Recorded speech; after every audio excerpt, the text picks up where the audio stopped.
क्यों इतने दुखी हो गए थे कि उनको भीषण संग्राम करने की आवश्यकता पड़ गई। इस देश से ब्रिटिश हुकूमत को निस्त नाबूद करने की आवश्यकता पड़ गई।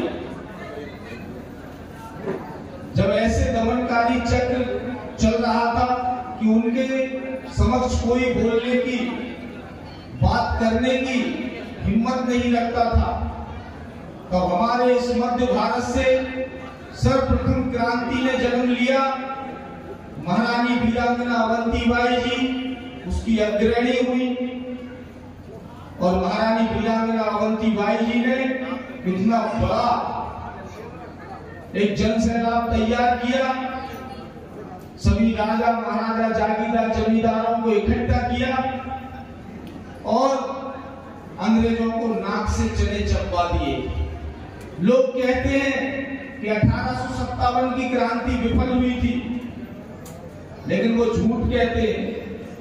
1857 की क्रांति सफल हुई थी और 1857 की क्रांति का ही नतीजा है कि आज हम और आप इस स्वतंत्र भारत में बैठे हुए हैं और अपनी बात स्वतंत्रता से रख पा रहे हैं,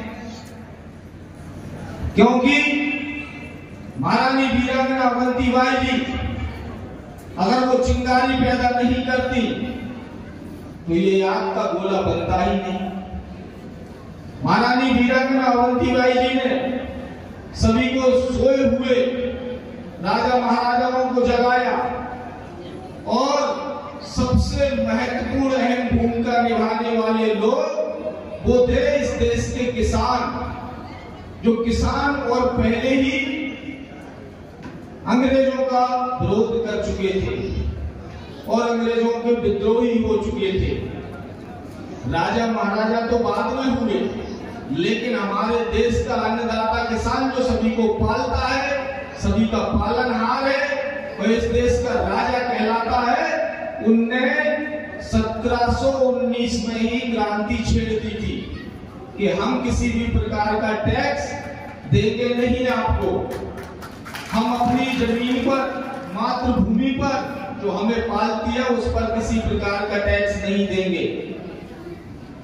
तो इस देश के हर एक अन्नदाता किसान ने भीषण संग्राम किया और आज हमें और आपको इस स्वतंत्र भारत में बैठने का, बोलने का, पढ़ने का, लिखने का सभी प्रकार का अधिकार दिया।